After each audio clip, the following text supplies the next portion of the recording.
Hola, buenas tardes. Bienvenidos a todos. Soy José Luis Merino del Hospital Universitario La Paz de Madrid y voy a moderar junto a la doctora Nuria Riba del Hospital Vall d'Hebron de Barcelona esta interesante mesa que tenemos hoy. Ya se está convirtiendo en un clásico en las reuniones de ritmo de nuevas herramientas en la ablación de fibrilación auricular.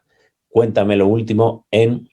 Y para esto tenemos a cuatro eminentes colegas, por todos conocidos, que bueno, yo creo que nos van a deleitar con sus trucos y su sapiencia. Y sin más dilación, la doctora Rivas nos va a contar un poco los detalles prácticos que tenemos que conocer. Nuria, por favor. Gracias, José Luis, por la presentación inicial. Como ha comentado el doctor José Luis Merino, yo estaré con él moderando la presentación. Solo recordar dos detalles. Una es que la discusión la haremos al final de todas las presentaciones. Para ello, para que pueda la audiencia enviar sus preguntas, hay un chat habilitado en la página de emisión. Y el otro recordatorio importante es que las sesiones quedarán grabadas en la página web del Congreso para su posterior consulta si alguien está interesado. Yo creo que lo importante es pasar a las sesiones para que luego podamos tener una discusión interesante y nos dé tiempo a todo. Y empezaremos por el doctor Felipe Atienza del Hospital General Universitario Gregorio Marañón, que nos va a hablar de la caracterización no invasiva del sustrato en la preselección de los pacientes. Adelante, Felipe.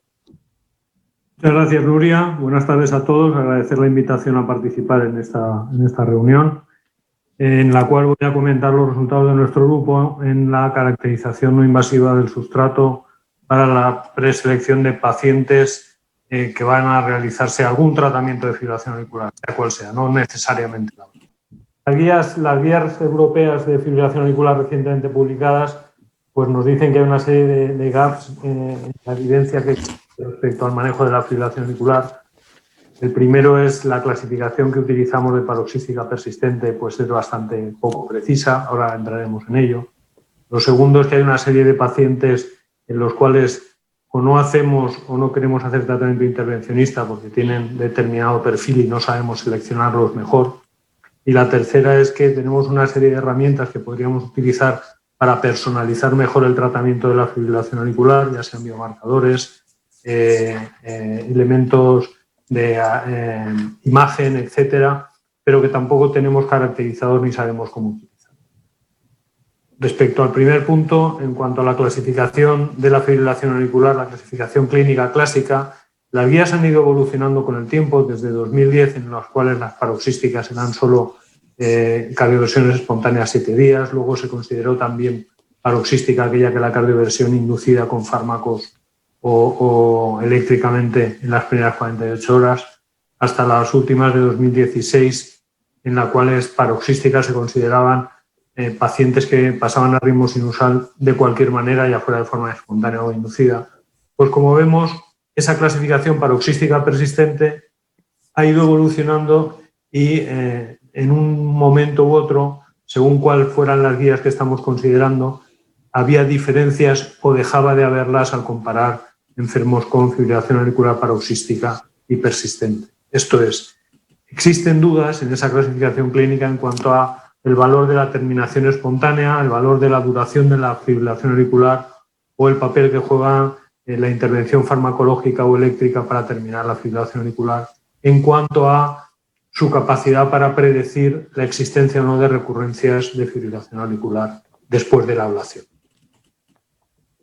La clasificación clínica, el principal problema que tiene es que cuando consideramos la carga de fibrilación auricular con el tiempo, pues esa clasificación clínica se equivoca muchísimo. Como veis en el panel de la izquierda, la clasificación clínica de enfermos considerados como paroxística, pues algunos de ellos tenían tiempos de fibrilación auricular que prácticamente eran el 100% del tiempo cuando lo analizamos utilizando sistemas de monitorización que sea un marcapasos o un desfibrilador. De tal manera que esta clasificación clínica pues tiene un valor predictivo o negativo para identificar enfermos con fibrilación auricular paroxística tremendamente bajo. Hay también una serie de biomarcadores que podemos utilizar para saber mejor cómo va a evolucionar la fibrilación auricular, pero tampoco su utilización está generalizada ni hay estudios serios que nos permitan valores de punto de corte a partir de los cuales tenemos que analizarlo. Clásicamente sí, el diámetro de la aurícula izquierda se ha utilizado tradicionalmente, pero es una medida muy grosera. El NT-proBNP efectivamente tiene un valor para identificar progresión, igual que los niveles de PAI, pero tanto uno como otro pues están todavía en estudio y no hay valores detallados en cuanto a determinar su capacidad para evaluar el resultado a largo plazo de la ablación. Sí que se ha estudiado mucho mejor el papel de la fibrosis auricular en estos estudios analizados por el grupo de Marruch utilizando resonancia magnética. Como vemos, pues según la cantidad de fibrosis que hay en el miocardio, en la aurícula, la capacidad de predecir el éxito de la ablación oscila muchísimo desde tasas de éxito superiores al 90% a aquellas muy bajitas cercanas al 30%. De tal manera que no solo la presencia de fibrosis en la aurícula izquierda, sino el volumen global de la aurícula, la existencia de valvulopatía mitral, todos ellos serán predictores independientes de recurrencias de fibrilación auricular después de la ablación. El problema que tiene la resonancia es que hay muchos métodos, no está perfectamente caracterizada la medida de la resonancia y su utilización pues es bastante limitada, esa es la realidad. Y además, la diferencia entre paroxísticas y persistentes en este estudio pues tampoco mostró ninguna diferencia para predecir la eficacia de la ablación.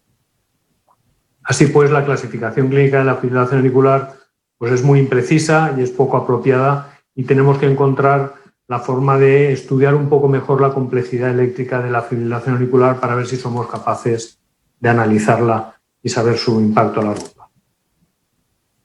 Los mecanismos de mantenimiento de la fibrilación auricular son muchos, todos pueden existir y es algo en lo que quiero hacer énfasis, tanto las multiple wavelets como los mecanismos focales o los rotores, y aunque unos de ellos pueden tener mayor o menor prevalencia, vamos a centrarnos en aquellas fibrilaciones auriculares que hipotéticamente están mantenidas por rotores o drivers. El primer estudio que analizó la utilización de análisis no invasivo de la fibrilación auricular mediante el sistema CardioInsight es del grupo de Heisager, por todos conocido perfectamente este trabajo de 2014, en el cual identificaban zonas de rotación en la aurícula izquierda y veían cómo esas zonas de rotación, el número de drivers o de zonas era proporcional a la duración de la fibrilación auricular, de tal manera que había tantos más drivers cuanto más antigua era la fibrilación auricular. Y de forma inversa, los resultados de la eficacia de la ablación eran tanto peores cuanto más larga era la duración de la fibrilación auricular, es decir, cuanto mayor número de drivers tenían manteniendo la fibrilación auricular, este conjunto de pacientes con fibrilación auricular persistente.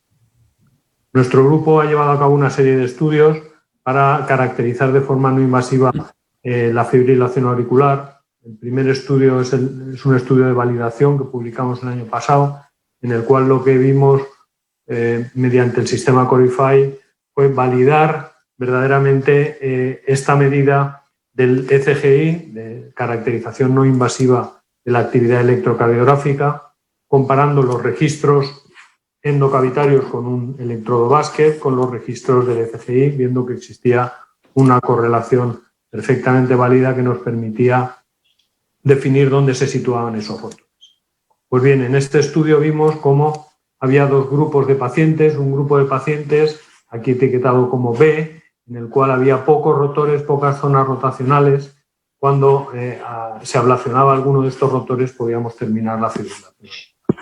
Por el contrario, había un grupo de pacientes con múltiples rotores en distintas zonas de la aurícula y estos pacientes a largo plazo, primero no terminábamos la fibrilación auricular y a largo plazo no conseguíamos tener éxito en la ablación.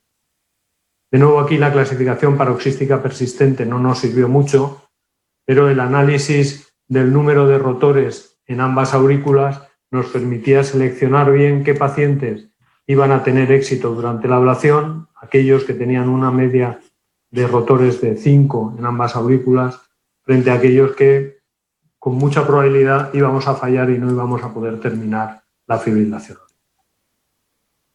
En este mismo estudio se incluyeron una serie de pacientes a los cuales se realizó valvuloplastia mitral y también se estudió sus mapas de ECGI desde la superficie y pudimos comprobar de nuevo cómo aquellos pacientes en los cuales el número de zonas de rotación de rotores era menor, más pequeño, tenían una eficacia a largo plazo, al año, del procedimiento de ablación de fibrilación auricular con éxito, mientras que aquellos que tenían muchas zonas rotacionales en las dos aurículas tenían peor evolución. Y esto se muestra en estas gráficas de la izquierda, en las cuales el número de rotores, el número de puntos de singularidad, el número de rotores simultáneos y también las frecuencias dominantes más bajas eran todos ellos predictores de éxito a largo plazo de la ablación.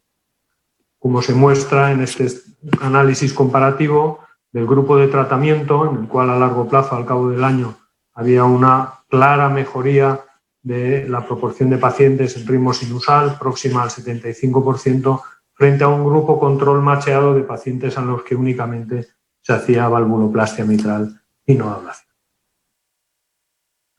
Fuimos un punto más allá y en este estudio en el que combinamos la anatomía de la aurícula obtenida mediante resonancia magnética, no solo en cuanto a los diámetros de las cavidades, sino también a la distribución de fibrosis, y todo ello combinado con el análisis de frecuencias dominantes y de patrones de fase para identificación de rotores, nos permitió de nuevo evaluar y analizar el grado de complejidad de los pacientes, analizando la eficacia del procedimiento de ablación a largo plazo. Y de nuevo, el número de rotores en la aurícula izquierda y en la aurícula derecha era un predictor claro de que el paciente podía ir mal si llevábamos a cabo un procedimiento de ablación, así como su distribución a lo largo de ambas aurículas y su localización fuera del antro de las venas pulmonares.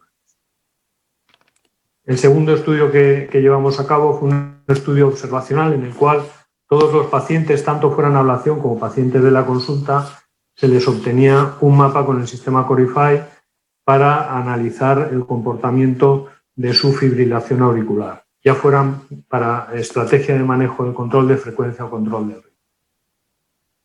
En este grupo de pacientes analizamos en una primera muestra de 29 pacientes qué score, qué combinación de valores de frecuencia dominante, de número de rotores y de entropía permitían diferenciar a aquellos pacientes que iban bien a largo plazo, porque tenían menor número de rotores, menor frecuencia dominante y entropía más baja, frente a aquellos que iban mal a largo plazo, con una capacidad predictiva pues muy elevada en comparación con la clasificación clásica de fibrilación auricular paroxística o persistente, mucho más ineficaz.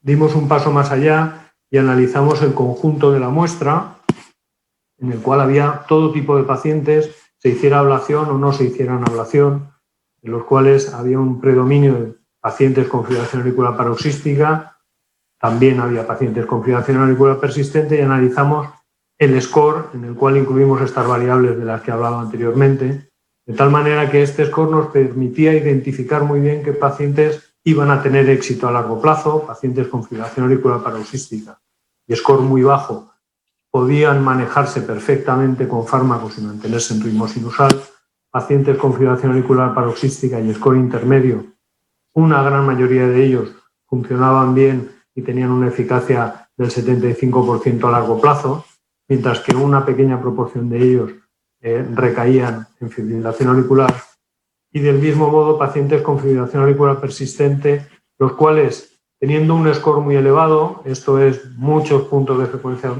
dominante muy alta, muchas zonas rotacionales, frecuencia dominante alta en ambas aurículas, estos pacientes, hiciéramos lo que hiciéramos, iban a ir mal y estaban condenados a una estrategia de control de la frecuencia cardíaca.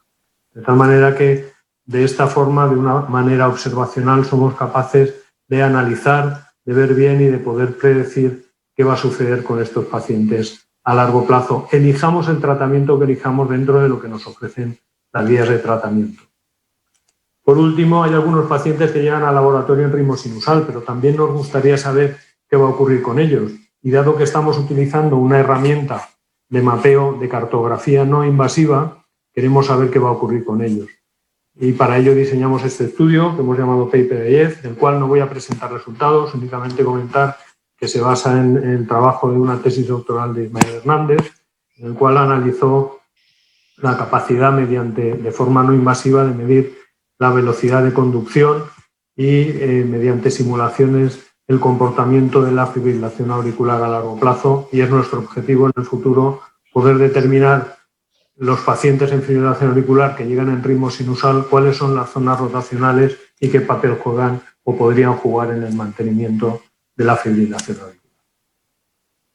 Así pues, para el futuro, ¿qué puedo decir? Pues puedo decir que todo sirve, es decir, el valor del análisis de la complejidad electrocardiográfica es fundamental y su combinación con las herramientas de imagen juegan un papel esencial, pero también la integración de los datos clínicos, así como de los datos clínicos y de biomarcadores analíticos, así como la realización de estudios in silico en computador, todos estos datos analizados mediante inteligencia artificial nos permitirán saber y conocer mejor en el futuro cuál va a ser el destino y el tratamiento más favorable para cada uno de nuestros pacientes. Así pues, en conclusión, comentar que la estratificación clínica de la fibrilación auricular es claramente inapropiada, que la caracterización electrofisiológica no invasiva mediante estos sistemas de mapeo como el CardioINSAT o el sistema Corify que he comentado ya, permiten evaluar la complejidad eléctrica de la arritmia, que estas nuevas herramientas de cartografía nos permiten conocer mejor los mecanismos de mantenimiento de la fibrilación auricular y seleccionar cuál sería el tratamiento más adecuado, y que el análisis mediante inteligencia artificial de los datos que vienen de la clínica, de los biomarcadores, de la imagen y la electrofisiología no invasiva nos permitirán personalizar mejor el tratamiento de los pacientes con fibrilación auricular. Agradecer la colaboración de estos centros y de estas personas que muestro aquí. Agradecer al Instituto Carlos III, al Fondo Europeo AFAIN y al Cibercardiovascular, y darles a todos las gracias por estos minutos de atención. Muchas gracias, Felipe, por tu presentación. Vamos un poquito justos de tiempo, así que vamos a pasar directamente a la presentación de Moisés Rodríguez Mañero, del Hospital Universitario de Santiago, que va a cambiar de tercio totalmente cartografía de voltaje endocárdico. Moisés, cuando quieras.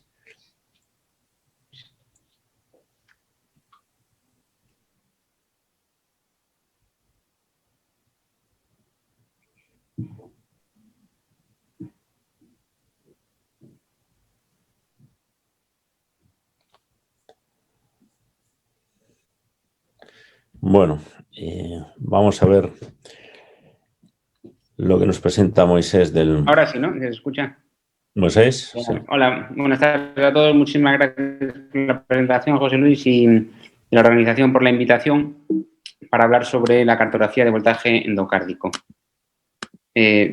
Ahora, como comentaba Felipe Atieza hace unos segundos, pues obviamente la caracterización del sustrato auricular es muy importante, ¿verdad? Y podemos ver una progresión desde pacientes que tienen una arritmia más mediada por triggers hasta en fases más evolucionadas, como hay una progresión del sustrato y la fibrilación auricular va a estar sostenida en gran medida por las zonas de fibrosis en la aurícula. Por lo tanto, la caracterización del voltaje auricular mediante los sistemas que vamos a presentar a continuación creo que es muy importante a la hora de caracterizar el tipo de paciente que estamos tratando y también probablemente para seleccionar la estrategia de ablación la que vamos a adoptar con cada uno de nuestros pacientes.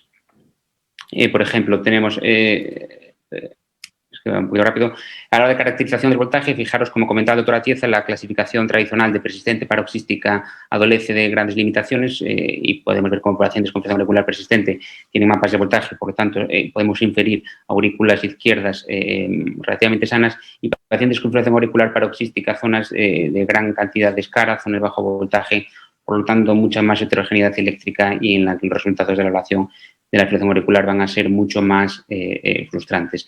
Además, nos ayuda también, yo creo, desde mi punto de vista, a caracterizar el paciente. Por ejemplo, un paciente con estas zonas de grandes voltajes, menos de 0,20 milivoltios en ritmo sinusal, que pocos meses después se diagnosticó con una amilidosis. Y como comentaba al principio, también la caracterización precisa del voltaje endocárdico. Yo creo que es muy importante a la hora de seleccionar la estrategia de ablación. Fijaros, este paciente con una aurícula, un reduct como las zonas de voltaje nos permiten ir directamente a las zonas de reconexión de las venas pulmonares.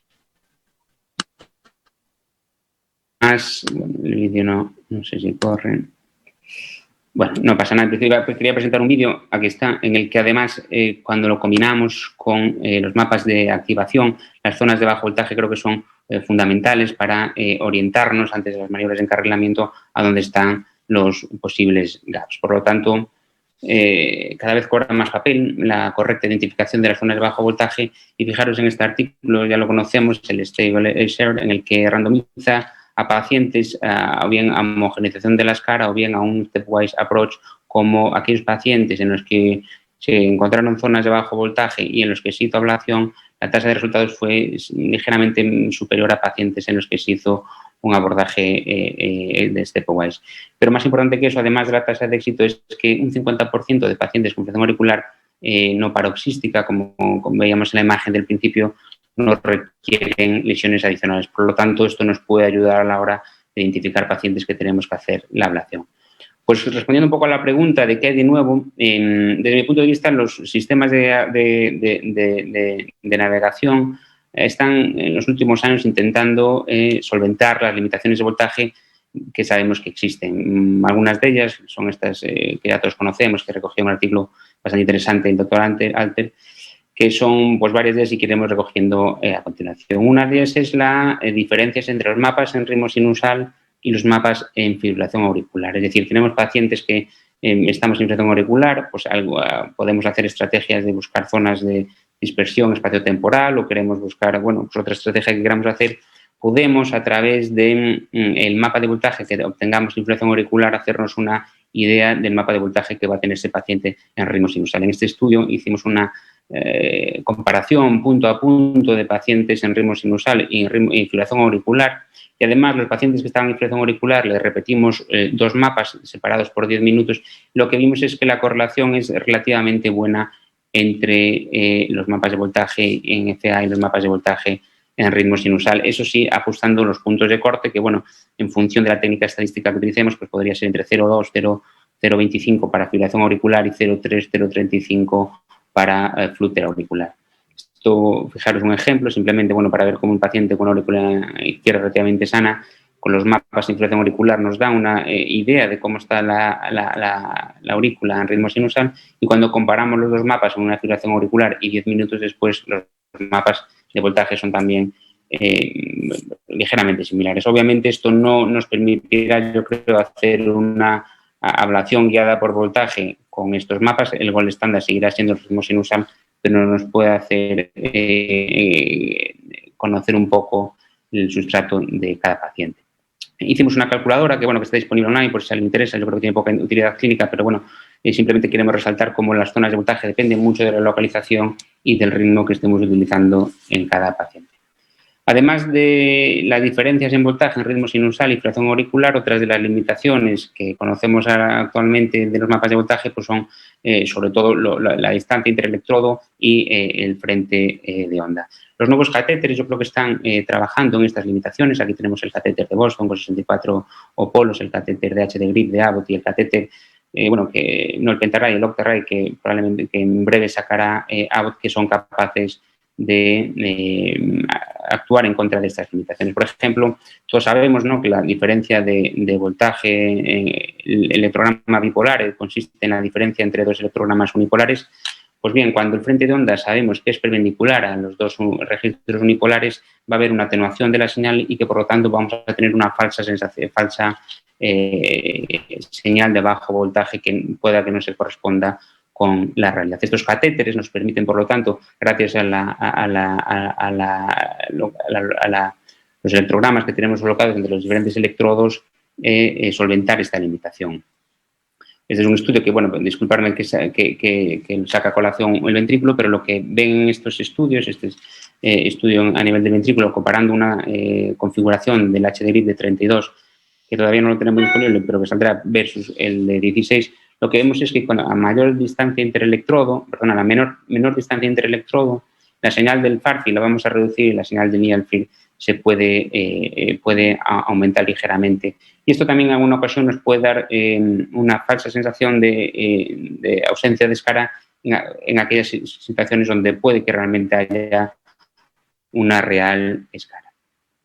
En este ejemplo lo que quiero mostrar son las diferencias en voltaje en relación con las diferentes orientaciones relativas al frente de onda de activación. Fijaros en la cartografía de voltaje con un catéter circular y un catéter HD-grip. Aquí, como vemos, el catéter circular es perpendicular al frente de onda y, por lo tanto, nos va a dar una señal de bajo voltaje que podemos solventar con un catéter multipolar de alta densidad, por ejemplo, en este caso el HD-grip, en el que el frente ya no es perpendicular, sino que va a ser paralelo y podemos, por lo tanto, registrar una señal normal que además nos va además a dar una mejor activación, anotación en el mapa de activación.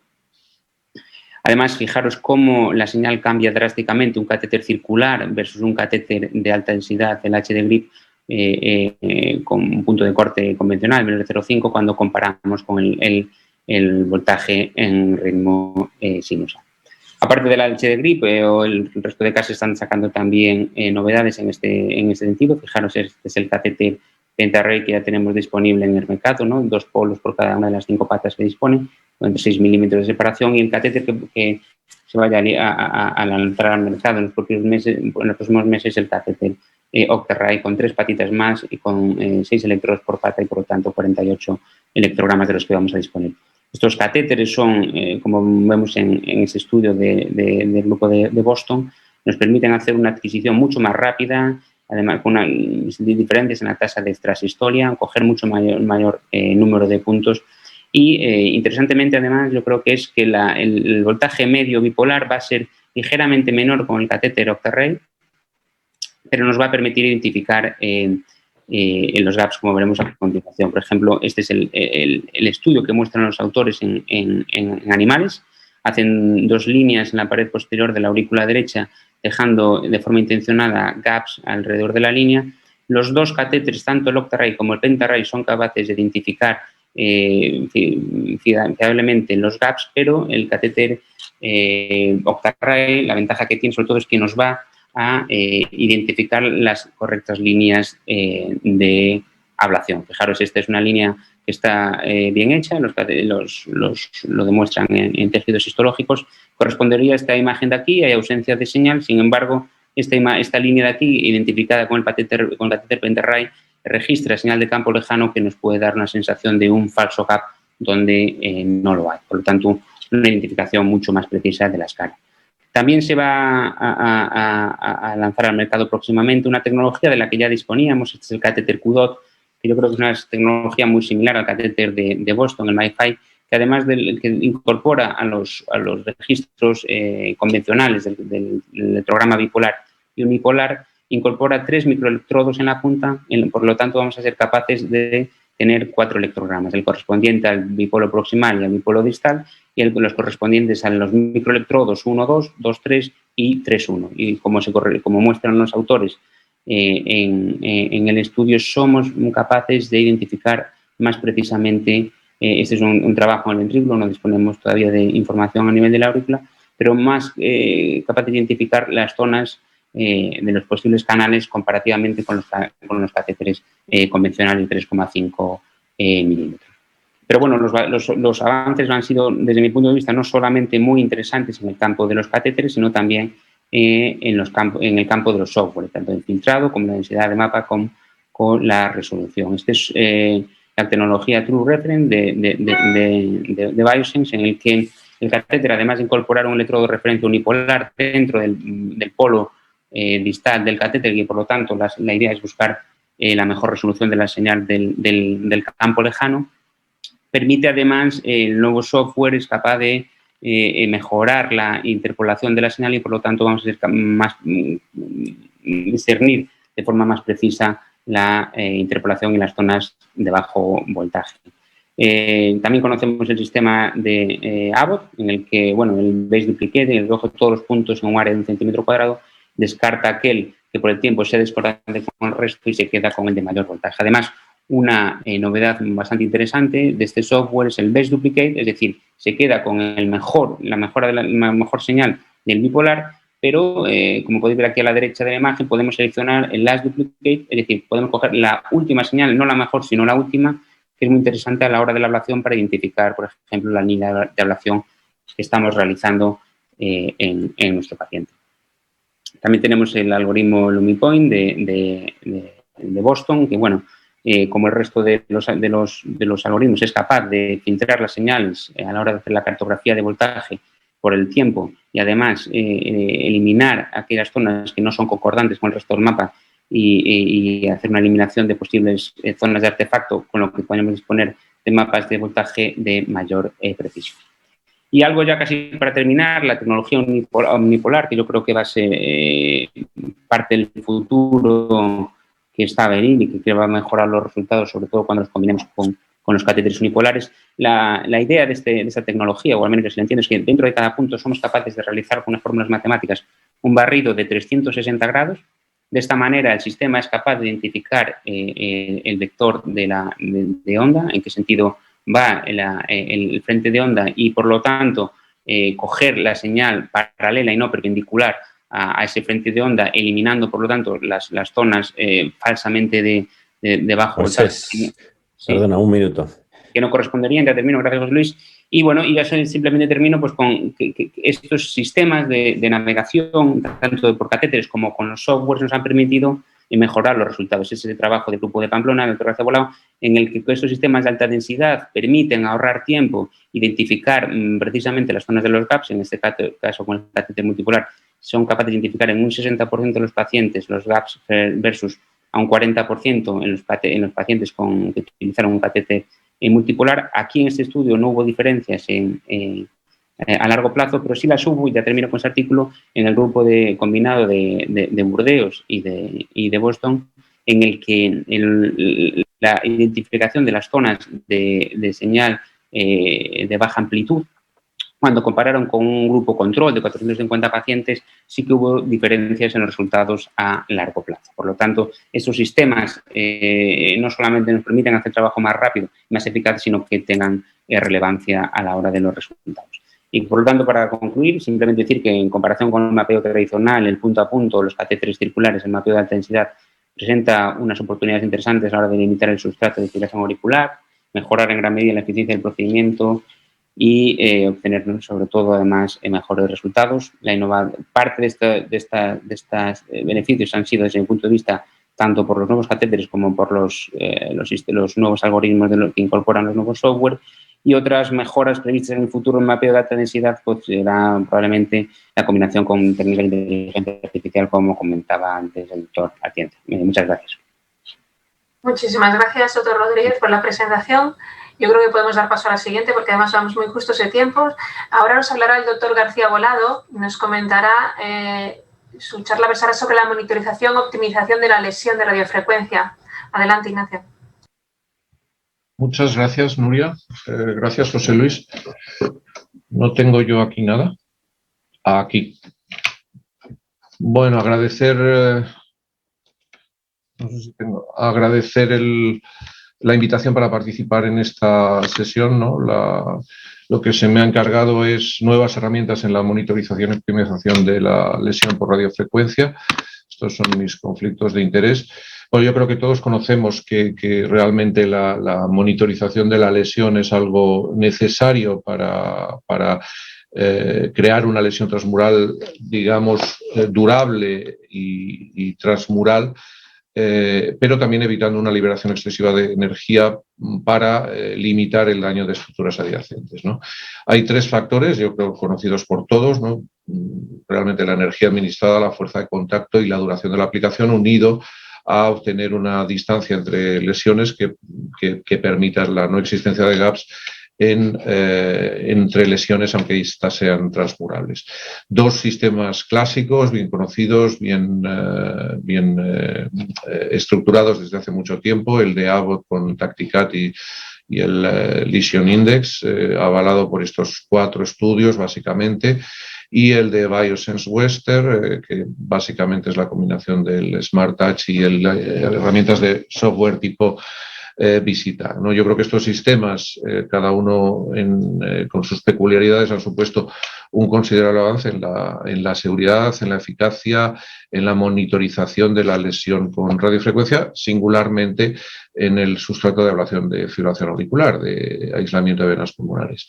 Bueno, me voy a centrar entonces realmente en las novedades que ha habido este año en estos sistemas y en otros nuevos que se han lanzado. Respecto al sistema de Biosense Smart Touch, pues bueno, la publicación del VISTAX, yo creo que lo conocemos todo, es básicamente un estudio prospectivo que valora el flujo de trabajo, digamos, de Smart Touch con el software VISTAX SurPoint, empleando estas características que yo son, creo, bien conocidas de todos. Este estudio realmente lo que hace como endpoints primarios son un endpoint de seguridad, un endpoint de efectividad aguda, que era realmente un WACA, un aislamiento de venas pulmonares en primer intento, y luego en concreto el first pass era de 85%, si no recuerdo mal, y luego un tema de efectividad clínica.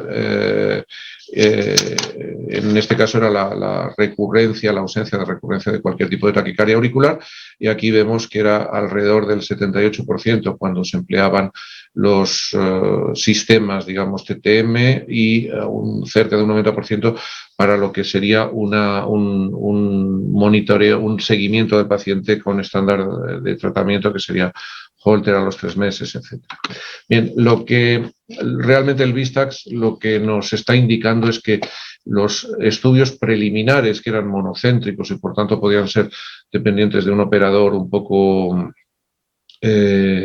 un operador muy experimentado, pues bueno, pues se pueden universalizar cuando realmente pasamos a un estudio multicéntrico. Creo que eran, no sé si 14 o 17 centros. En cualquier caso, que la reproducibilidad de este sistema de monitorización de la lesión, pues parece que es importante. Esta es una novedad, ya es diferente a estos dos sistemas que hemos visto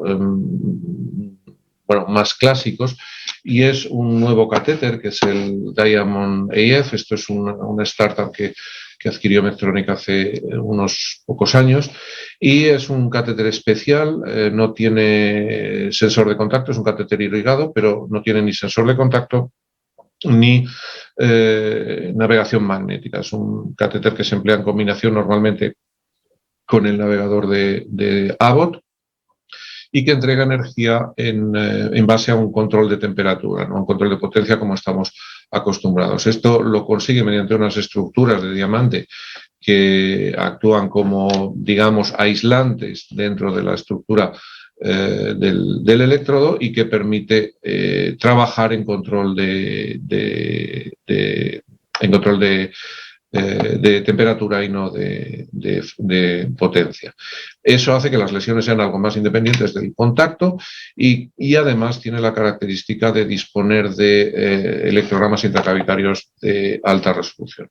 Aquí se publica un estudio prospectivo, es un estudio clínico, no es un estudio de lesión. Compara el DTA, el catéter Diamond, con el TactiCat de Abbott, en combinación con Precision.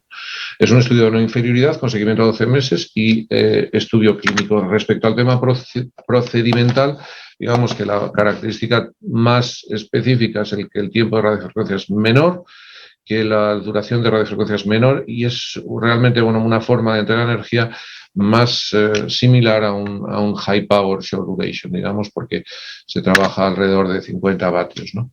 Estas son las curvas de supervivencia en cuanto a recurrencia de taquicardia, fibrilación auricular o repetición de ablación, que, como vemos, pues son similares en los dos grupos. Insisto que esto es un estudio de no inferioridad, entonces, bueno, lo que realmente nos está indicando es que esta forma de entrega de energía es muy similar a la de un estándar de tratamiento como podría ser TactiCat con Precision. Aquí me voy a entretener un poco más. Esto es DirectSense, la medición de impedancia local tener la oportunidad de trabajar en este campo más directamente. Como todos conocéis, yo creo que es un sistema de medición local de la impedancia a través de una aplicación de corriente no estimulatoria entre la punta del electrodo y el anillo proximal y la recepción de la impedancia, de la resistencia, a través de uno de los mini electrodos de este catéter con el anillo distal. Realmente esto lo que hace es medir la impedancia del tejido, evitando las señales de Farfield típicas de, digamos, pulmones, estado del paciente, hábito del paciente, etc. Este es un ejemplo de cómo, por ejemplo, con impedancia local se puede caracterizar el tejido. El catéter está en la pared posterior de la aurícula izquierda, con una cicatriz muy grande en la vena pulmonar inferior izquierda, una impedancia alta. Cuando el catéter se desplaza, y electrogramas, como veis aquí, grandes, cuando el catéter se desplaza hacia la zona de necrosis, desaparecen las señales, se hacen más de menor voltaje y la impedancia decrece dramáticamente. Esto, que lo podemos ver macroscópicamente, pues también se puede ver microscópicamente, microscópicamente diría más sutilmente, en un Waka, por ejemplo, en un Redu. Aquí vemos la parte aislada del Waka, sin señales prácticamente en los minis, y una impedancia baja cuando el catéter se desplaza hacia el gap que hemos encontrado con el mapa de alta densidad. Pues vemos la aparición de típicos electrogramas de gap y el aumento de la impedancia en ese punto. Es decir, es un sistema exquisitamente preciso y sensible para detectar tejido sano y detectar las características del tejido. ¿Qué fue el Localize? Se publicó hace aproximadamente un par de meses y es un estudio multicéntrico, prospectivo, no randomizado. Es un brazo único y en el cual se realizaron 2 procedimientos de ablación de fibrilación auricular, de aislamiento de venas pulmonares a cada uno de los pacientes, eran FA paroxísticas de novo. Se realizó un primer procedimiento que consistió en mapa, aplicación de radiofrecuencia con el operador cegado a las lecturas de la impedancia local, y un remapa durante ese mismo primer procedimiento para detectar gaps y cerrarlos en este caso ya con el operador abierto a las lecturas de la impedancia local. A los 3 meses, independientemente del estado clínico del paciente, se realizó un nuevo mapa, insisto que era independientemente de cómo estuviera el paciente, un nuevo mapa para valorar el estado crónico de las lesiones y, si era necesario, pues cerrar gaps que hubieran aparecido durante el seguimiento. Aquí la parte, digamos, más fuerte de este estudio es que se analizaron cerca de 4.000 lesiones en unos esquemas clásicos de segmentos en cada una de las venas pulmonares, 16 segmentos, y se compararon los segmentos bloqueados y reconectados tanto en el primer procedimiento agudo como en el procedimiento de los 3 meses.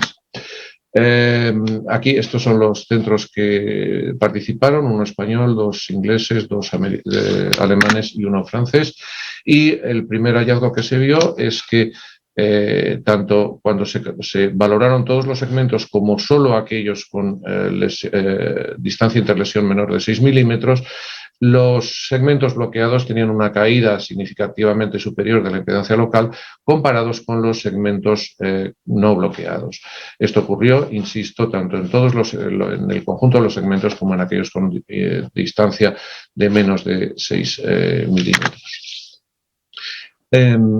Analizando de manera regional y ya centrándonos solo en los segmentos con una distancia interlesión menor de 6 milímetros, y digo regionalmente en zonas anterosuperiores más gordas respecto a zonas posterior-inferiores con una pared auricular izquierda más fina, pues lo que se vio es que el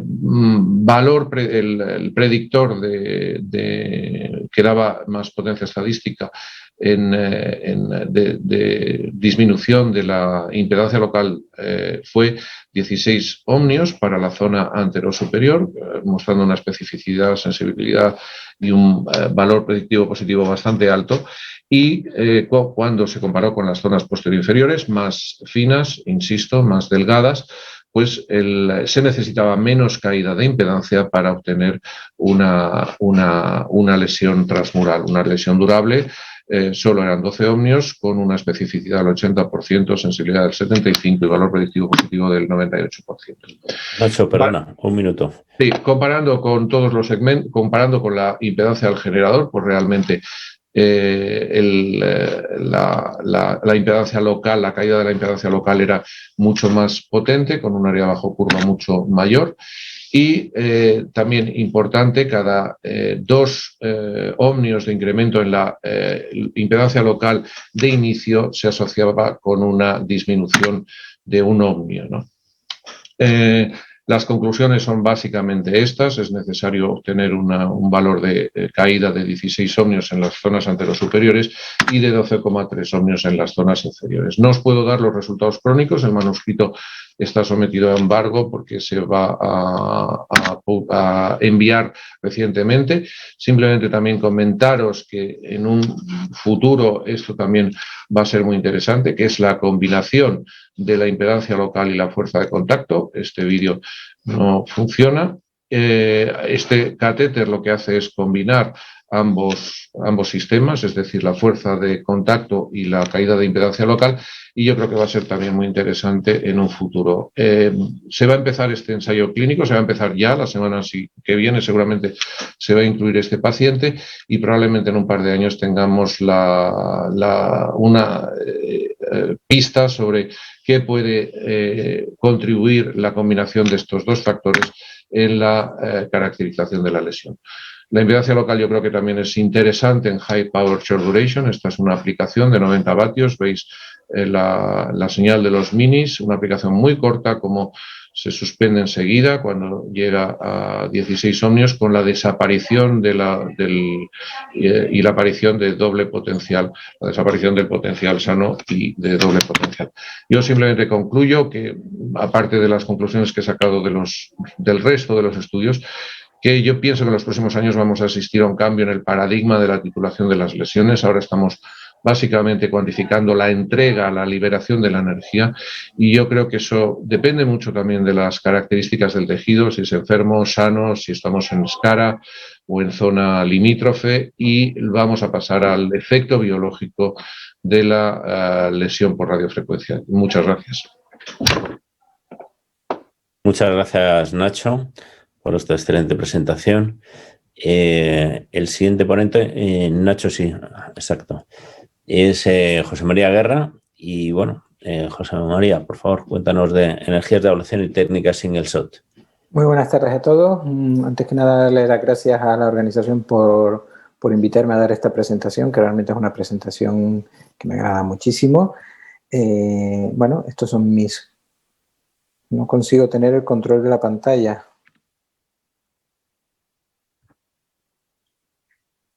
Ahora, perfecto. Muy bien. Estos son mis conflictos de interés, están un poco relacionados con todas las casas comerciales de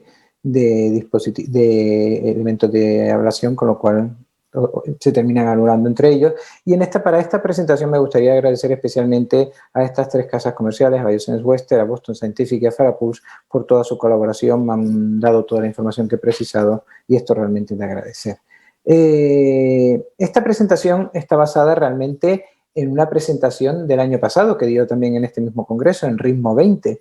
Y es muy curioso porque en Ritmo 20 tenía que hablar de lo mejor de este año y será noticia en el próximo. Y hablaba de diferentes técnicas single shot que estarían presentes a lo largo del 2020-2021. Pero ¿qué pasa? Que en el intermedio tuvimos a este amigo con nosotros, el COVID, lo tenemos todavía, y prácticamente nos cerró la evolución y ha hecho que las cosas hayan ido de una manera, como por decirlo de alguna manera, peculiar. Partiendo de esta presentación del año pasado, lo primero que debería hablar es del balón de crioablación. Balón de crioablación es el Boston Scientific Polar. ¿Qué ha pasado con el Boston Scientific Polar? Bueno, pues el Boston Scientific Polar ha llegado al mercado en medio de la pandemia, en medio de nuestras aperturas y cierres de laboratorio, con todo el equipamiento que lleva añadido, su consola, su catéter, su introductor dirigible y su catéter de circulación, y se ha ido implementando poco a poco en los diferentes países europeos. En España poco a poco, pero ya hay unos cuantos implementados, y han ido saliendo publicados una serie de estudios básicamente comparando las características del Polar X con el que podríamos decir el estándar de valor de crioblación, que es el Medtronic ArcticFront Advance. Básicamente lo que podemos decir es que lo que sabemos a partir de los estudios es que prácticamente son muy similares, y si tienen alguna peculiaridad que puede diferenciarlos, solamente es que el Polar en todos los estudios muestra básicamente que alcanza unas temperaturas un poquito inferiores, es decir, más bajas, que el catéter o el balón de Medtronic ArcticFront Advance. Si seguimos por esta línea, hemos hablado del balón de crioblación y ahora nos tocaría hablar del balón de radiofrecuencia. El balón de radiofrecuencia, el año pasado os hablaba de dos tipos de balones, el Boston Scientific Luminize y el Biosense Western Heliostar. Bueno, pues el virus se nos ha llevado por medio el Luminize, que ha desaparecido, la empresa ha decidido no comercializarlo, con lo cual toda la fase de investigación ha quedado interrumpida y nos queda solo el Biosense Western Heliostar. ¿Dónde estamos con este catéter? Con este balón de single shot de radiofrecuencia, con su módulo específico para carto, su catéter específico para mapeo de las venas, que es el LazoStar, una consola específica y un introductor dirigible también específico. Bueno, la compañía está haciendo un lanzamiento muy limitado, lo va a probar en determinados centros a nivel europeo, en nuestro país en concreto en un centro, y poco más sabemos de los planes para ponerlo en el mercado. Es decir, estamos en una fase preliminar de ensayo en determinados centros de forma muy limitada. Y poco más puedo decir del balón de radiofrecuencia de Biosense Western. Tenemos un estudio que en teoría está terminando este año, es el estudio estelar, del que se supone que sabremos datos hacia finales de este año, principios del próximo, sobre las características de la utilización de este balón y las características, me refiero a la evolución de los pacientes a lo largo de 12 meses. Y será noticia el próximo año. Lo que dejaba como último capítulo era la electroporación. La electroporación, que es una técnica que realmente existe desde los años 80, que llevamos hablando de ella en electrofisiología desde probablemente el 2013-2014 y que parece que va tomando forma. Con respecto a la electroporación tenemos muchas cosas que decir. Durante este año todas las casas comerciales han ido definiendo sus estrategias para el desarrollo de la electroporación. Aquí pueden ver ustedes que ya incluso algunas casas le han puesto nombre a su catéter. En el caso de Biosense Western, el VariPulse, que es un catéter basado en el ENMARK. En el caso de Medtronic, basado en el PIVA Gold, tienen el Pulse Select. Abbott no le ha puesto nombres, pero sí que está desarrollando sistemas basados en los catéteres para múltiples aplicaciones y en catéteres de mapeo. Y incluso tenemos alguna casa por ahí, que es la Afera, que tiene un balón con unas características especiales. Pero si realmente hay un protagonista durante el 2020-2021 es Farapulse. Esta empresa ha conseguido la marca CE desde enero del 2021 y está comercializando ya en Europa una consola para ahora se me ha ido la palabra, para la realización de este tipo de ablaciones y un catéter específico para electroporación, para PFA, Pulse Field Ablation. Catéter que se caracteriza porque puede adquirir dos disposiciones, una disposición en forma de balón, bola, y una disposición en flower, en flor, según deseo del operador. Farapulse está muy relacionado con Boston, pero no es Boston Scientific, esto me gustaría aclararlo. La única cosa que tiene Boston Scientific sobre Farapulse es que ha adquirido los derechos de adquisición, y valga la redundancia. En estos momentos, Farapulse es una empresa completamente independiente de Boston Scientific que tiene una política de comercialización independiente. Boston no ha ejercido este derecho de adquisición y todavía no sabemos si en algún momento lo ejercerá. Lo que sí es verdad es que durante el 2021 Farapulse ha presentado ha conseguido publicar numerosos artículos mediante la utilización de su tecnología. Os presento probablemente este artículo, que probablemente es más interesante porque reúne los resultados de 3 estudios, el estudio Impulse, el estudio PESCAT y el estudio PESCAT-2, que son los estudios realizados en 3 centros europeos por 5 operadores y que sirvieron para obtener la marca CE. Estos resultados provienen del webinar que suele presentar el doctor Reddy, que amablemente la empresa Farapulse me ha proporcionado, y realmente reúne los 121 primeros pacientes en los que se utilizó esta tecnología, 121 que incluyen un subgrupo optimizado, porque en esta teoría a lo largo de estos estudios fue sufriendo diferentes evoluciones. Ya veréis lo que quiero decir con esto de la optimización de la tecnología Farapulse. Son pacientes con fibrilación auricular paroxística, sin demasiadas características que llaman especialmente la atención. Pacientes prácticamente de nuestra práctica habitual. Este es el catéter, esta es la forma que se coloca el catéter dentro de la vena, en forma de flor, como decía antes, o en forma de balón.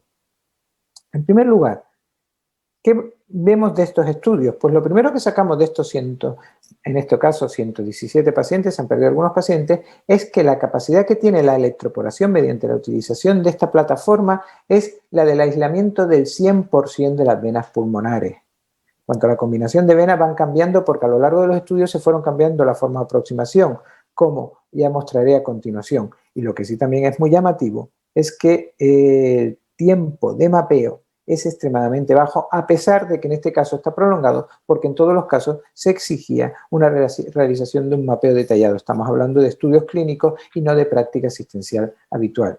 Aquí les puedo presentar un ejemplo de un paciente en fibrilación auricular, una aplicación única de 2,5 segundos, porque las aplicaciones de electroporación mediante la tecnología de Farapulse duran 2,5 segundos, y el aislamiento de la vena pulmonar. En 110 pacientes se realizaron estudios electrofisiológicos a los 90 días para comprobar si realmente persistía el aislamiento de estas venas pulmonares. Este evidentemente es un caso en el que sí que persistía el aislamiento de las venas pulmonares, pero no ocurría en todos casos, y esto es la variación de lo que hablábamos de los grupos optimizados. A lo largo de estos estudios que tienen los pacientes, se puede comprobar cómo siempre se aísla las venas pulmonares, pero había un problema inicial con el mantenimiento de ese aislamiento, la durabilidad de ese aislamiento de las venas pulmonares. Mediante la primera energía, cuando era energía monofásica, a los 2 meses solo estaba el 45% de las venas aisladas. Cuando se cambió a energía bifásica, la primera fase, a los 2 meses solo estaba aislado el 84%, mientras que cuando se realizó lo que es la aproximación optimizada, bifásica optimizada, y además dando 4 aplicaciones que son las recomendadas actualmente, 2 aplicaciones en configuración flor y 2 aplicaciones en configuración balón, de 2,5 segundos cada una de esta aplicación, se consigue una tasa de aislamiento, como decíamos, a los 93 días, 2-3 meses, de 96%, que son unos resultados extraordinariamente buenos. Con respecto a la seguridad, los resultados también son muy sorprendentes. Solo 4 complicaciones en esta cohorte de 121 pacientes. Un TIA, una perforación cardíaca y 2 complicaciones vasculares. Una tasa extraordinariamente baja. Y con respecto al seguimiento, en el seguimiento, evidentemente en los pacientes en los que solo teníamos un 30-40% de las venas aisladas a los 2-3 meses, no nos sirven para valorar un seguimiento adecuado. Pero si separamos la cohorte de pacientes que alcanzaron el año y en los que se hizo una forma de onda, una optimizada, lo que ellos llaman OptiWave, una cohorte de OptiWave, observamos que hay una tasa de supervivencia, es decir, de ausencia de recidiva, de alrededor del 85%, que son unos números especialmente llamativos. ¿Hacia dónde vamos? Pues nos vienen 2 estudios. Por un lado, el estudio, me encanta el nombre, José, perdona, terminando, es la última diapositiva. VIP-AF, que es el estudio que va a estudiar la utilización de la electroporación en Europa en fibrilación auricular paroxística y en fibrilación auricular persistente, un estudio que se realizará en Francia, en Alemania, en la República Checa, en Bélgica y en Austria, y esto es importante decirlo porque la política de Farapulse en estos momentos se centra en estos países. En su plan comercial no tienen incluido España, ni tienen incluido Italia, ni el sur de Europa, en principio, ni Reino Unido. Están en fase de expansión, están en estos países, están creciendo, conversaciones con la empresa, están abriendo laboratorios aproximadamente 1 al mes y tienen todo bloqueado hasta septiembre. No plantean que seguirán expandiéndose por el resto de Europa, pero en estos momentos no lo consideran. Y después tenemos otro estudio en Estados Unidos con 350 pacientes comparando Farapulse con el Standard of Care, Cryo versus RFA, radiofrecuencia. Muchísimas gracias. Muchas gracias, José. No sé si nos queda algún minuto para discusión, nos lo pueden decir los técnicos, porque...